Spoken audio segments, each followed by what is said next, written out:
What's up, you guys? It is your boy JB, and I am back for an Insecure review.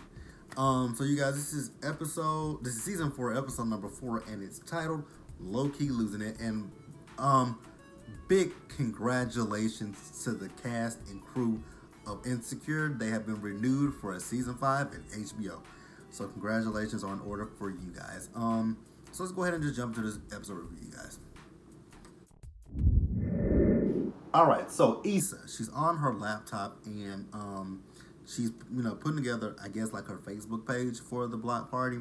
And people are, she's reading some of the comments on the website. Oh shit, excuse me, y'all. So then Issa, she hears a knock at the door, and she goes to the door, and it's some of her tenants. It is Trina, that tenant that was talking about the parking spaces with no car. They come in there because there's no water in the apartment complex. I'm like, oh, damn. Like, one of them talking about the fact that, I'm supposed to have water for me and my dog that I don't have. I'm like, so you don't have a dog, but you complain about it. Just like the other one was complaining about a parking space with no car. And he's talking about that's messing up his Airbnb. And he's like, you cannot use your apartment for an Airbnb. So, yeah, they're having big issues right there. But I would be upset too if I ain't got no fucking water. Because actually, like 3 weeks ago, my apartment complex, they did not let us know anything at all. They just shut the water off. And then they sent out an email and a text message saying, hey, the water is going to be off for about an hour or two for maintenance. Excuse me, you could have sent this out maybe 2 days before so that way we could have prepared for it. Because I was so irritated and pissed, like, god damn, that was really rude as fuck. And the fucked up part was I had to use the bathroom. I'm like, I am sitting at home, working from home, with no motherfucking water. Rude ass motherfuckers. So then we see Molly. So Molly is working on a case, and then Andrew comes over, and they waste no time getting hot and heavy with one another. But while they trying to get things popping, Andrew realizes that Molly is not completely there, that she's more focused on work. He says, I can tell that you're concerned about work, so how about we do this? You go take care of work and come back. So she goes and, starts doing her work, and then when she finally finishes, she looks at the clock, and it's 1 o'clock in the morning, and she goes and wakes him up, and, she's like, oh, you were already ready, because I'm assuming he's naked up under them sheets. She's like, oh, you was ready to get it popping, huh? So, yeah, they were ready to get it on and popping in that place. So, let's move on, you guys. All right, you guys, and then next we see Issa. So, she gets a call about the flyers, and she pretends like her assistant has been slacking when it's not her assistant. It's actually her that has been slacking. Sapphire, you slacking. Issa, you're slacking. So then she looks at her phone and she notices that she has some text from Condola about, she asked her, did she check out the flyers that she sent?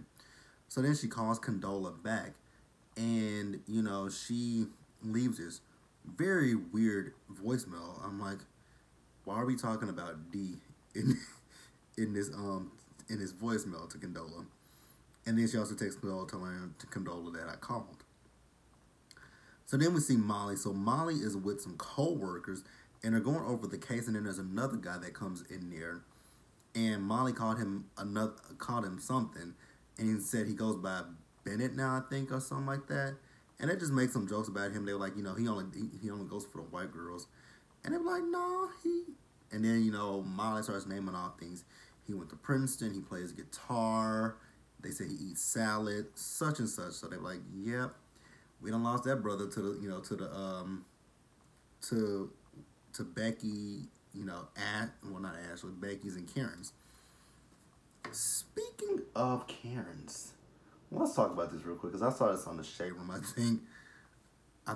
think it was the Shade Room or it was Baller Alert, where there was a woman on Twitter who said that saying Karen is worse than saying is a little bit I don't remember exactly what she said, but she was trying to compare calling a white woman Karen as opposed to calling someone a nigga. That is hot, is that the N word is here, but Karen is up here. But the fact that you could say Karen, but you can't say nigga, the parallels don't add up. Karen, niggas. Niggas, Karen. They don't add up. Like, I hate when and I don't want to say this and come off rude or anything, but I hate when white people get mad when you call them Becky's, when you call them Karens, when you call them whatever, and they want to say, "Oh, that is racist. That's like calling us the N-word." Well, unfortunately, you can't say the N. You can't if it was equivalent, you would be able to say, "Oh, that's like calling us niggers, niggas, niggers, whatever," and you would get called racist. So, miss me with the bullshit. Miss me with that bullshit. But let's move on, you guys. Cause I didn't want to go off on that, but I was just thinking about that watching them. Cause I feel like people get in their feelings about what they said, not specifically black people, but white people. Let's move on. All right, you guys. So I didn't really catch at first where Issa was going. I'm like, where's Issa going? And then she saw, a opening for a parking. Excuse me, y'all. So she backed into the parking space. Molly comes in. He's like, you know what? I'm going in. I don't think that registered in Molly's brain. She was saying that she was taking a spot. So Issa was still reversing. Molly's still going for it. She's like, damn, bitch. And Molly's like, I thought you said you was going. She says, yes, going in. And Molly still wasn't catching that cue that she wanted this spot. So eventually Issa's like, well, girl, I'm just going to circle around the block and see if I can find another parking space. So then, she asked, she got to find a parking space. And then as she's getting ready to go up toward the house, she's get a phone. Well, she listened to her voicemail because her phone started ringing, and it was Nathan. And Nathan left her voicemail. I'm like, Nathan? Wow. We ain't saw that since last season. So then, they started talking, things were awkward with them. They started talking about Self-Care Sunday, how they, they need to move it. Y'all gonna move it to a date that doesn't exist. Because it's probably not gonna happen for a good long time with those two. So then we see Lawrence and Derek with the baby. I think her name is Simone. And, Derek, Lawrence wanted to hold the baby. He's like, I dropped a burrito. He's like, yeah, nigga, you ain't finna hold my baby. So then Derek is looking at his daughter. He's like, God damn, man. She's my daughter. Like, and the girls that I probably missed over was, the girls that I missed over was somebody's daughter. So some little teenage boy at some point is going to finger fuck my daughter. I said, oh my God, Derek. Did you have to go there? Did you have to go there? So then, Derek was talking about what he had envisioned for his life with Tiffany. I'm like, nigga, Tiffany just trapped your ass. Pure and simple, she trapped you. So then, Tiffany's downstairs with Issa, Kelly, Molly, and Issa is Kelly, it's Molly. It's Issa and it's Tiffany. They're all downstairs and they're talking and folding the baby's clothes while Tiffany's over there drinking some wine. I'm like, and we see her, she's pumping. She was pumping. I'm like, wait a minute. I didn't think that you could drink when you're breastfeeding. Maybe you can. I don't know. But, she's just talking about the experiences of childbirth. And, she was talking about how, she was in pain and the doctors weren't really paying her too much attention. And come to find out she had a blood clot. Which that's crazy. It's so crazy that more black women die from childbirth than white women or any other race. And it's just, it really is interesting. They die from blood clots and just, random things. And it's interesting. It really is interesting to know that more black women die. Like, what are we supposed to be, the superior race or some shit like that? Like, listen, doctors out there, listen to black women when they tell you they're in pain or they don't feel right. Like, listen to them.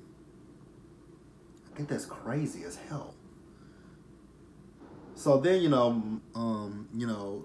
and Tiffany was talking about how, Derek was there for her. And then, Mom was like, yeah, because, Andrew's there for me. And Issa made a little bit of a joke, calling her, Jada Pink and Red Table Talk. And Molly got offended by it.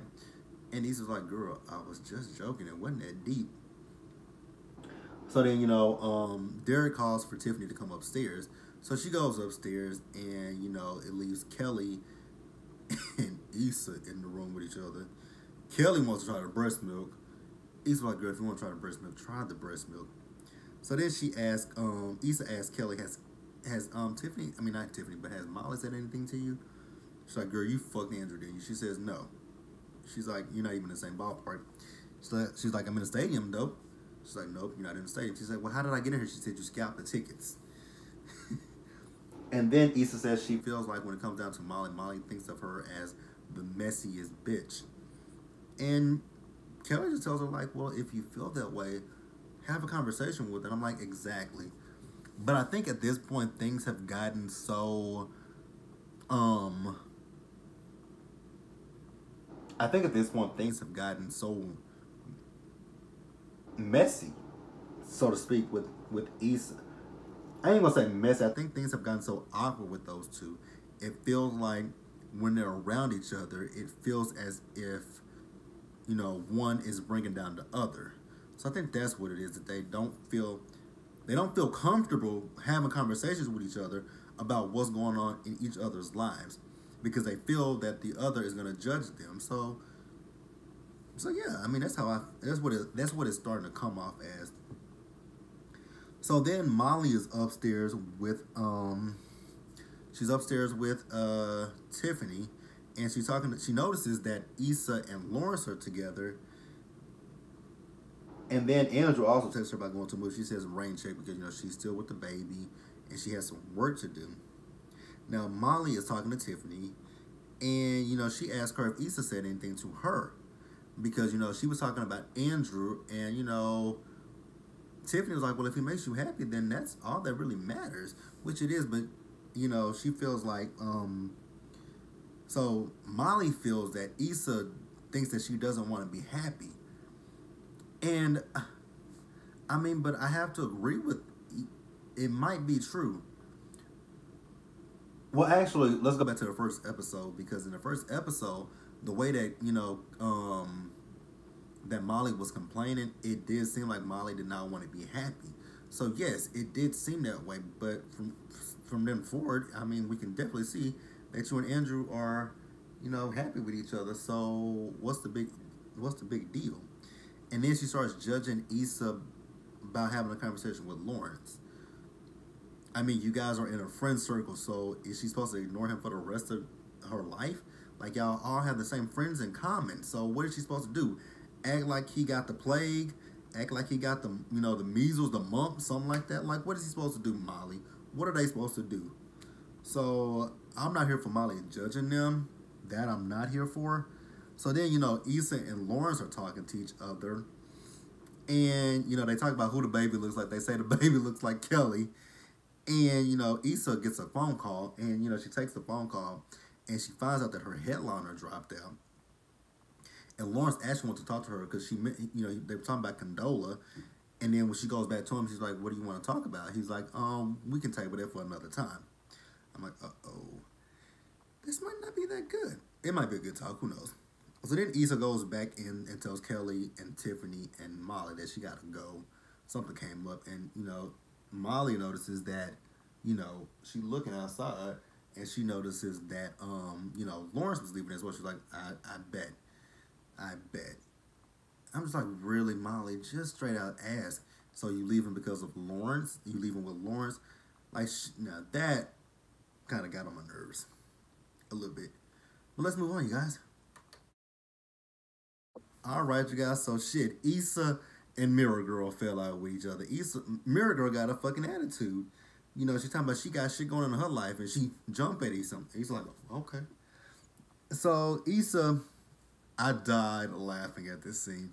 So Issa was going through her Instagram, and she was looking at artists, and she went to Beyonce, and she clicked. She was finna DM Beyonce talking about, hey girl, this is my final wish. I'm like, no, Issa, not your final wish. It's so funny. I know a guy that was from my hometown, and we actually were cool. We were cool with each other because we used to work in the mall. So I used to frequent the store that I used to work at. I used to work at Abercrombie & Fitch when I was in college, and he used to work at this store. Man Alive was the name of the store. That's the name of the store. Man Alive. I was trying to think about that the other day. What was the name of the store that Blair worked in? Man Alive. So he used to work in Man Alive, and the manager in that store, because I used to always shop in the store when I would go, when me and my cousins would go to the club. And me and the manager became really cool, because in the club we would, always see each other. And then me and him coincidentally came cool, because, every time I went in the store, they always, we always had, we always talked to each other. I actually stayed in the store longer than I was supposed to. Sometimes I would find my clothes and just be in there chit-chatting. But long story short, he actually taken some photos for Beyonce, Normani. He just took a photo. He did a photo shoot with what's that girl's name? Shit, what is her name? I know he did a photo shoot with Demi Lovato and Sam Smith. What is that girl's name? I cannot think of her name. It wasn't 7. I think it was 7. Was it 7th Street or was it 7 Summer Walker? I can't think of what the girl's name is. I'd have to go look at it. But long story short, he worked with Beyonce, and Issa was hitting up Beyonce. I'm like, oh, just putting that out there. So then she starts to go through her phone, and she starts calling up people because I think she looked at DJ Mustard. I don't know if she sent him a DM or not, but she was looking at Mustard. So, then we see Molly and Andrew. So Molly and Andrew are out on a date with each other.